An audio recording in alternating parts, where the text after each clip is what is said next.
Alors, The Italian Sea Group est une compagnie cyclique. C'est une demande spéciale d'un abonné Top Premium. Je rappelle que dans le service Top Premium, vous pouvez faire des demandes d'analyse quantitative et avoir la certitude que ça va être fait. Uniquement dans ce service-là, ok? Donc, je vous laisse aller voir ça en description de la vidéo. Et pendant que vous serez sur cette page-là, n'oubliez pas de vous abonner à la Top Newsletter. Donc, Italian Sea Group est une compagnie cyclique. Dès le moment où on se rend compte que c'est de la consommation discrétionnelle, le type de produit qu'on vend ici, on sait que ce n'est pas un produit qu'on va acheter matin, midi et soir. Et donc, quand on va regarder cette compagnie-là en profondeur, il vaut mieux regarder à peu près s'il y a un segment lié à la maintenance, ici, histoire de voir s'il y a des revenus récurrents. Donc, il faut faire attention par rapport aux bénéfices actuels. Et donc, ça appelle une certaine prudence par rapport aux multiples valorisations qu'on va avoir tendance à payer. Parce que dire que c'est 7 fois les bénéfices ou 10 fois les bénéfices, ça ne veut pas forcément dire que c'est sous-évalué. OK? Donc, on va le faire ici assez rapidement. On va faire un tour d'horizon. Je pense que j'ai déjà fait une première vidéo sur The Italian Sea Group. The Italian. Ouais, c'est ça. Il y a une vieille vidéo qui date de 2023 ici sur la compagnie. Je ne sais pas ce que j'avais raconté dessus. Comme je dis toujours, je ne regarde pas les anciennes vidéos ici. Donc, ça me permet de ne pas d'avoir un avis complètement différent de celui de la dernière vidéo ici. Donc, je reviens. Je fais un taux d'horizon assez rapide. Croissance des revenus, très très bien. C'est toujours intéressant. Mais par rapport à l'année précédente, on assiste à un ralentissement. Ce genre de business, il faut également les regarder de manière trimestrielle. Ce qui me dérange avec les compagnies européennes, c'est que, bon, on ne publie pas les résultats. Attendez. Quoique oui, certaines compagnies ne publient pas les résultats chaque trimestre ici. Et donc, ça peut parfois être dérangeant, surtout pour les compagnies cycliques, parce que regardez à peu près l'évolution chaque trimestre. Ça permet de commencer à spotter des ralentissements au sein de l'activité. Mais ici, on voit clairement qu'il y a par rapport au mois de décembre 2024, de décembre 2023, on avait à peu près des revenus de 100 millions. Aujourd'hui, c'est 82 millions. Donc, on a un ralentissement au niveau du secteur d'activité. Pourquoi? Ou bien un ralentissement au niveau des ventes au sein de cette compagnie. La question, c'est pourquoi? Est-ce que c'est durable ou temporaire? OK? Qui achète nos produits? Comment est-ce qu'on distribue les produits en question? Comment est-ce que les personnes qui achètent nos produits se financent? Ce sont des questions qu'on devrait se poser. Est-ce que par rapport ici à la chaîne d'approvisionnement, est-ce qu'elle est assez sécurisée dans le sens où, voilà, on est à peu près... quand on a une commande ici au niveau, je ne sais pas ce qu'ils font précisément, est-ce que c'est catamarans, des bateaux, je ne sais pas quoi, mais... Quand on a une commande, est-ce qu'on peut répercuter ici la hausse des coûts de production au client final? Bref, ce sont des questions que je me pose quand je regarde ce type d'entreprise. Alors, marge brute, c'est intéressant, mais on n'a pas beaucoup d'historique. Depuis 2022, etc., il me semble que les entreprises dans ce secteur d'activité sont bien comportées à cette période-là. Donc, il faut vraiment prendre cette période avec beaucoup, beaucoup, beaucoup de pincettes. Donc, je continue ici, juste pour faire un tour d'horizon. Je continue mon tour d'horizon. Grosse marge brute, c'est intéressant, c'est bien. J'espère que c'est durable. Ensuite, marge EBITDA, correct également. Net income, free cash flow, est-ce que les deux parlent le même langage? Là, ça va être un tout petit peu différent. Mais là, la vraie question est de savoir pourquoi est-ce qu'il y a une différence entre ces deux éléments-là. Peut-être qu'on investit, certains clients ont payé à crédit, ou bien on investit massivement ici en dépenses en capital, capital expenditure, je peux aller regarder ici, sur les dernières années. Non, au contraire, la dépense en capital a diminué. Donc, ça peut être un effet ici lié aux besoins en fonds de roulement, working. On va regarder ici, working capital, est-ce que ça a évolué? Ouais, c'est ça. Donc, le working capital évolue de plus en plus. Donc, quand ça monte, c'est pas très positif non plus. Donc, c'est un impact. Vous pouvez voir, c'est un impact sur le free cash flow. OK? Donc, on continue ici. Donc, ça veut dire que quand je vais lire mes rapports financiers, je voudrais savoir pourquoi est-ce que le besoin de fonds de roulement augmente autant et qu'est-ce qui le constitue? Est-ce qu'il est constitué d'inventaire? Est-ce qu'il est constitué ici de comptes payables ou comptes recevables? Bref, il faudrait aller vérifier ça.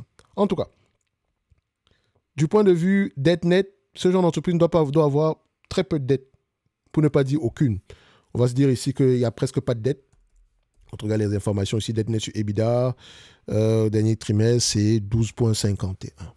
C'est rien du tout. Par rapport à ce que l'entreprise a l'habitude de rapporter ici, même en termes de free cash flow, je pense que c'est un business qui rapporte au moins une dizaine de millions ici. Donc, quel est le multiple de valorisation que le marché paye généralement pour ce genre d'entreprise? Il va situer entre 10 et 15 fois les bénéfices. OK, ça reste un business cyclique. Surtout quand le cycle est haut, faites attention à ce genre de business. Quand le cycle est haut, il a tendance à se négocier à des multiples de valorisation très bas. Et quand le cycle est très bas, ou bien quand il y a une certaine décroissance ici dans l'activité, dans le secteur d'activité, on a tendance à d'avoir des multiples de valorisation très élevés. Et donc, parfois, il faut aller à contresens sur ce genre d'industrie. Il faut regarder. Le PER, c'est bien, etc. La vraie question, c'est est-ce que c'est durable? Je ne peux pas répondre ici pour Italien, si groupe que c'est durable, etc. Mais c'est un élément à aller regarder. OK? Je ne sais pas s'ils en ont parlé dans le journal Investir. J'ai un abonnement à Investir. Je ne sais pas si je vois ça. Enfin, je n'ai pas trop regardé ça ces derniers temps. Mais ça peut être important d'aller regarder ce qui se passe au niveau de l'industrie. Parce que quand on va parler de valorisation, je sais que le dividende, il est de 3,93%. Ici, combien d'analyses sont sur le dossier? Il faut faire attention à prendre avec des pincettes. Ils ne sont pas nombreux. 3 analyses, ce n'est pas suffisant. Attention. Donc, quand on veut se projeter dans le futur maintenant, est-ce qu'on peut se dire ici que les analyses en question ont tendance à avoir de très bons résultats? C'est une période de 2 ans, ils ont tendance à se tromper, déjà, premièrement. Et sur une période d'1 an, c'est 50-50. Donc, du point de vue stabilité des bénéfices, c'est vraiment à prendre avec beaucoup de pincettes. Juste à ce niveau-ci, c'est suffisant pour moi pour me dire, ah, c'est peut-être mieux ici de passer mon tour et d'aller regarder une autre entreprise qui a plus d'historique. Ou si je veux vraiment, si ce business qui m'intéresse vraiment, faut que les chiffres ne vont pas vous servir à grand-chose. C'est important, mais il faut vraiment comprendre ce business en profondeur. Donc, je vais m'attaquer directement à la qualité du business et qu'est-ce qui la rend intéressante pour ses clients finaux. Donc, en termes de marge de sécurité, je pourrais utiliser le tangible book value. Ici, on a un book value tangible à peu près aux alentours de 2,14 €. Donc, si l'entreprise s'échange aux alentours de 2,14 €, pourquoi pas? Ça reste je ne dis pas qu'elle vaut 2,14 €, non. Si elle s'échange à ce niveau-là, pourquoi pas? Mais du point de vue valorisation, oula, c'est difficile. C'est vraiment compliqué ce genre d'entreprise, surtout quand on n'a pas d'historique. Si on avait un historique, j'aurais normalisé les résultats, un peu comme du Katana Group. Je dis, OK, on a un produit qui rapporte beaucoup d'argent, etc. Bon, aujourd'hui, on en gagne énormément, mais si on revient à peu près à une moyenne de ce qu'on a connu, même Katana, ça va même être difficile parce que il me semble que c'est parce qu'elle avait eu un très bon produit qui se vendait très, très bien. Donc, c'est vraiment du 50-50 sur ce genre d'industrie-là. OK, je pense qu'il n'y a pas de temps à perdre avec des chiffres. Les chiffres sont bons, mais la vraie question, c'est la durabilité de ces chiffres-là. On ne peut pas répondre à cette question si on ne lit pas les rapports financiers. Donc, la personne qui m'a posé la question par rapport à Italian Tin Group, franchement, si je donne une valorisation de cette compagnie, sache que mon degré de confiance est inférieur à 50%. Déjà qu'à un moment donné, sur des entreprises comme Google, il est net à 50% si on se limite uniquement aux chiffres. OK? Donc, inférieur à 50%, c'est à prendre vraiment avec des pincettes comme dans toute chose de manière générale. Je ne paierai pas 10 fois les bénéfices, plus de 10 fois les bénéfices attendus dans le futur. OK? Parce qu'ici, je n'ai pas beaucoup d'historique.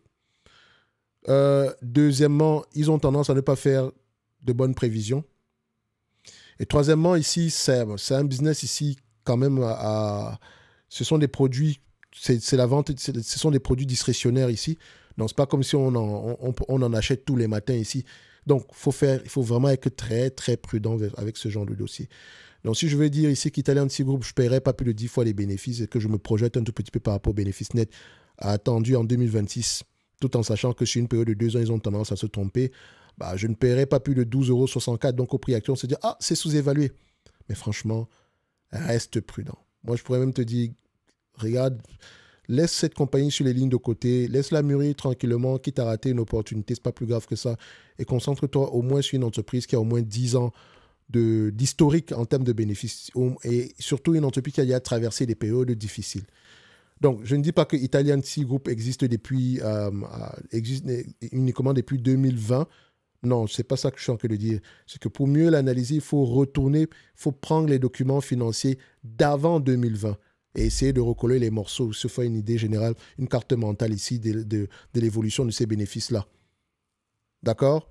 Donc, ce n'est que mon avis. De toute façon, il faut également être honnête quand on essaie d'analyser quantitativement. Ce n'est pas toutes les entreprises qu'on peut analyser quantitativement et c'est encore plus compliqué quand l'entreprise n'a pas beaucoup d'historique. Donc, il vaut mieux directement se concentrer sur ce que l'entreprise fait. Donc, qui sont nos clients? Comment est-ce qu'on distribue nos produits? Qu'est-ce qui pousse les gens à acheter nos produits? Comment est-ce qu'ils financent l'acquisition de ces produits-là? OK? Est-ce qu'on a un carnet de commandes? Ce carnet de commandes-là représente combien d'années en termes de revenus de la compagnie? S'il représente plus de 5 ans, s'il représente 5 ans, 10 ans, 15 ans, c'est important d'aller regarder. Ça veut dire ici qu'on a une certaine visibilité sur 5 ans, sur 10 ans, sur 15 ans. OK?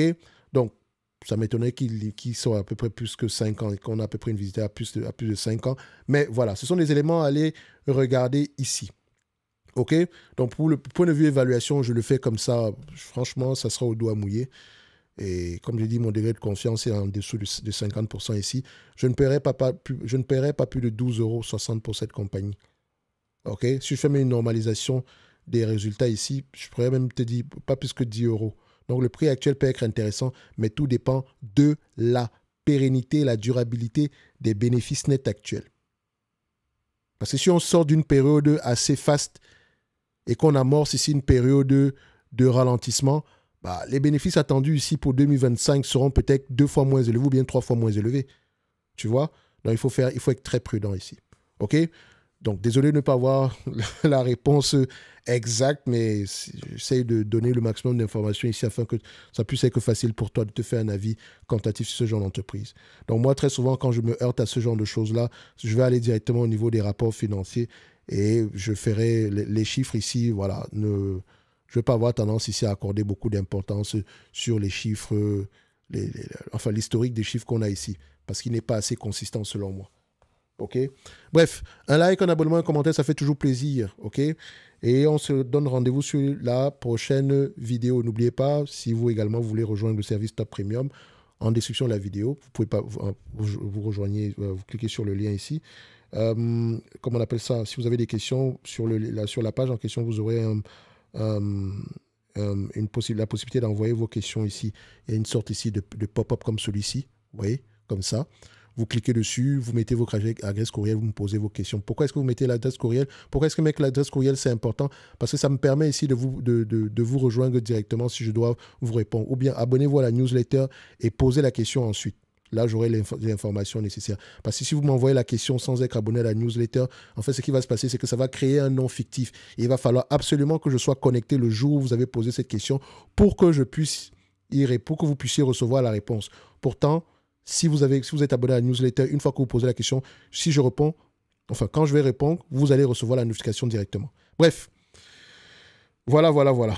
Merci. Enfin, pour ceux qui ont du Italian Sea Group, est-ce que vous pouvez répondre à certaines de ces, par exemple, par rapport à la taille des contrats, comment est-ce qu'ils distribuent le carnet de commandes, est-ce qu'il y en a? Si oui, combien d'années ça représente en termes de revenus moyens ici, sur les 5 des 3 dernières années?